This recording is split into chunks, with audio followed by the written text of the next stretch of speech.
perkenalkan, saya Ainun Izatul bersama teman saya Nur Mulia. Nah, di sini kami akan melakukan wawancara serta membuat video podcast mengenai kelompok sosial serta harmoni sosial dan integrasi sosial, yaitu tugas sosiologi dari Pak Hartomo SPD. Jadi kelompok sosial yang kami pilih adalah Forum Genre. Di sini udah ada bersama kami Ketua Forum Genre Kota Bima. Nah, sebelum kami memberikan pertanyaan, boleh Kak Suci perkenalkan terlebih dahulu, perkenalkan diri. Oke, sebelumnya terima kasih. Perkenalkan, saya Suci Ramadhani, teman-teman biasa memanggil saya Suci.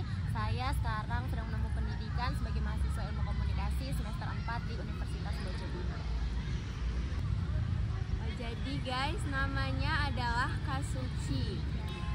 Sebelumnya Kak Suci, boleh kita nanyakan sedikit mengenai sudah berapa lama sih Kak Suci menjabat sebagai Ketua Forum Genre di Kota Bima?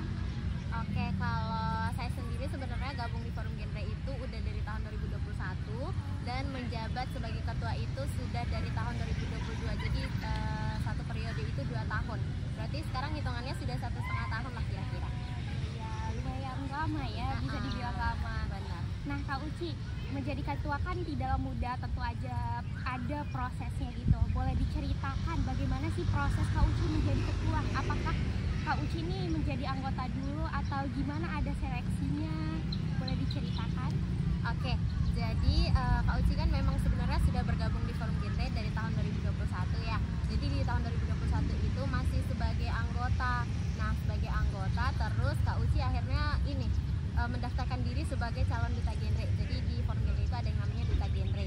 Kemudian setelah daftar jadi duta genre, alhamdulillah lolos seleksi, dan setelah dari duta genre itu Kak Uci ngerasa kayak banyak sekali nih hal-hal yang insight baru yang Kak Uci dapatkan, terus banyak sekali hal-hal yang bisa Kak Uci explore dari situ. Nah, kemudian akhirnya ngelihat teman-teman pengurus juga, Ainun juga sempat jadi pengurus di forum, itu kayaknya kok punya bakat dan kelebihan masing-masing yang bisa kita kembangkan. Akhirnya Kak Uci mikir sepertinya akan sangat menyenangkan untuk bisa berkolaborasi bersama teman-teman untuk ngadain mungkin menjalankan program dan sebagainya, sehingga akhirnya Kak Uci mutusin untuk jadi ketua itu di tahun 2022, mencalonkan diri lewat Mubes juga, terus akhirnya alhamdulillah terpilih sampai sekarang. Lumayan agak sedikit sulit ya prosesnya, harus jadi anggota terlebih dahulu dan sebagainya. Bener banget. Kak Suci kan selain jadi Ketua Forum Genre, Kak Suci juga kan kuliah. Nah, mau nanya nih Kak Suci, gimana sih cara Kak Suci itu bagi tugasnya di Forum Genre sendiri? Kan organisasi kan ada strukturnya, selain ketua ada sekretaris, bendahara. Gimana cara Kak Suci ini susun tugas anggotanya agar organisasinya ini berjalan dengan baik? Oke, jadi kalau misal di Forum Genre itu sendiri sebenarnya kan bukan cuma tugas pengurus inti aja ya, kayak ketua, sekretaris, bendahara, nggak cuma itu. Jadi kita juga punya beberapa divisi, kayak misalnya divisi bakat, terus ada perencanaan dan pengembangan program, dan ada beberapa divisi lainnya. Jadi kalau misalnya pembagian tugas itu kita sesuaikan aja sama nama-nama teman-teman yang ada di divisi, dan sebisa mungkin untuk pembagian tugasnya sendiri itu kita emang dari awal udah nyusun gitu loh. Jadi teman-teman yang baru bergabung di Forum Genre itu teman-teman minatnya di mana, bakatnya di mana, dan teman-teman mau masuk di bidang apa. Jadi mereka pilih sendiri, nanti mereka isi kayak semacam link gitu. Terus nantinya kita bakal nentuin nih, oh ternyata misalnya Ainun punya bakat di humas dan media. Nah, nanti Ainun di struktural itu masuk humas dan media. Jadi menjalankan kayak sosial medianya forum, terus membangun hubungan dengan masyarakat di luar forum, dan juga ya seperti itu sih biasanya. Tapi kalau memang di salah satu bidang nih kita nggak cuma ya misalnya tugas humas aja deh, tapi kalau misalnya teman-teman lainnya yang mungkin pengen membantu ya silahkan. Jadi kita sama-sama aja sih kayak gitu. Tersusun dan tertata dengan rapi ya, saling membantu juga. Nah, menjadi ketua kan Kak Uci tentu ada tantangannya kan. Ada nggak sih contoh tantangannya selama Kak Uci menjadi ketua di Forum Genre? Oke, mungkin tantangan dan juga masalah ya yang biasanya ada di setiap forum itu, di setiap organisasi nggak sih pasti punya problemnya masing-masing kan. Jadi kalau misalnya di forum sendiri, karena itu kan bukan forum Kak Uci aja, bukan forum pengurus inti aja, jadi palingan kayak misalnya setiap setelah pelantikan itu kan ada yang namanya teman-teman yang baru dilantik itu kan biasanya excited tuh di awal-awal, tapi lama-lama kok kayak banyak pengurus yang hilang kayak gitu-gitu. Mungkin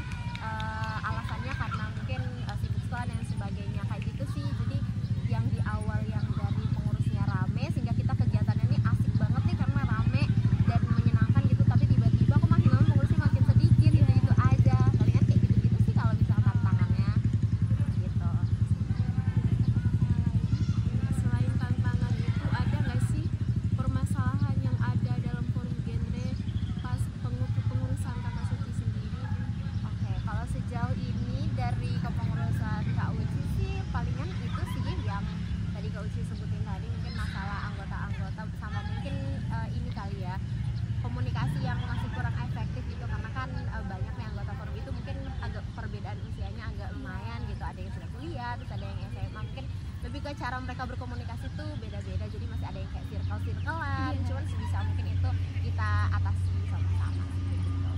Berarti contoh solusi yang Kak Suci kasih, cara Kak Suci mengatasi masalah tersebut itu bagaimana?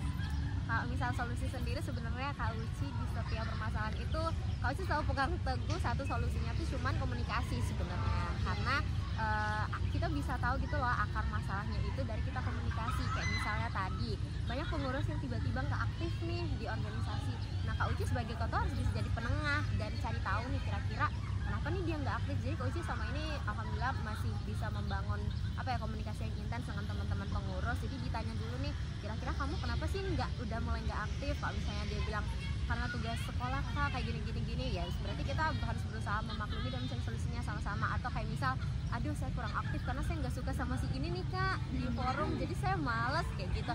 Jadi bisa kita cari solusi. Kalau misalnya emang udah ada nggak sukaan, kita cari tahu dulu terus kita selesaikan buat mereka, karena di organisasi nggak boleh ya kita terlalu membawa masalah perasaan pribadi kayak gitu. Benar. Ya lumayan sulit juga sih menjadi ketua, tentu Benar. banyak sekali tantangannya. Kemudian kan forum genre ini kan pasti ada kaitannya dengan organisasi lain. Contoh-contoh organisasi lain itu seperti apa Kak Suci? Oke, kalau forum genre itu sendiri, sebenarnya kan forum genre itu kalau mungkin teman-teman belum tahu, forum genre itu adalah forum generasi berencana yang dia merupakan wadah yang dikelola oleh dan untuk remaja ya. Jadi dia ada di bawah naungannya, kalau di Kota Bima itu ada yang namanya Dinas Pengendalian Penduduk dan Keluarga Berencana. Jadi kita organisasi di bawah naungan dinas. Nah kemudian kita di forum genre itu menaungi teman-teman yang ada di PIKR. Jadi di sekolah itu kalau mungkin di sekolahnya teman-teman ada yang namanya Pusat Informasi Konseling Remaja. Jadi kita menaungi organisasi-organisasi PIKR itu juga kalau misalnya ada kegiatan-kegiatan secara bersama itu biasanya kita kolaborasi kayak gitu. Kalaupun PIKR butuh sesuatu dari forum, insya Allah kita akan fasilitasi kayak gitu. Lumayan luas ya, oleh remaja, dari remaja dan untuk untuk remaja. bener banget. Udah hafal juga. Iya karena Ainun kan juga kebetulan pengurus ya. Iya, kayak gitu. iya dulu. Kak Suci kan tadi ada permasalahan dalam forum genre ini kayak kurang komunikasi kan antara anggota. Gimana sih cara Kak Suci menjaga keharmonisan antar sesama anggota dalam forum genre? Oke, kalau misalnya ditanya cara untuk menjaga keharmonisan, jadi sejak awal Kak Uci menjabat sebagai ketua, menyampaikan visi dan misi apa yang akan Kak Uci lakukan, terus sebenarnya Kak Uci sudah menekankan untuk kalau misalnya forum ini adalah rumah untuk kalian. Jadi sebisa mungkin kalian ketika di forum itu bersikap seperti keluarga. Jadi Kak Uci berusaha untuk membangun mentalnya teman-teman pengurus itu, ya teman-teman ini sama gitu loh, sama-sama teman-teman ini keluarga. Jadi tidak boleh ada yang membeda-bedakan dari sekolah mana, dari universitas mana, umurnya segini, dari kalangan mana kayak gitu-gitu. Terus ya seperti yang tadi Kak Uci bilang, pastinya berusaha membangun komunikasi yang efektif. Jadi Kak Uci sebagai ketua itu harus bisa tahu gitu loh permasalahan-permasalahan teman-teman. Jadi harus intens juga untuk membangun komunikasi. Begitu juga antar teman-teman sesama pengurus kayak gitu-gitu. Lebih ke itu sih, harus saling menjaga perasaan masing-masing, bisa saling menghormati, menghargai masing-masing. Kayak gitu. Ya berarti kuncinya itu ya komunikasi. Bener banget, ya, kuncinya supaya bisa komunikasi. menyelesaikan masalah. Menghargai satu sama lain. Iya. Bener banget. Mungkin itu aja pertanyaan yang kami berikan. Terima kasih waktunya Kak Suci. Mungkin itu saja video dari kami. Terima kasih. Wassalamualaikum warahmatullahi wabarakatuh.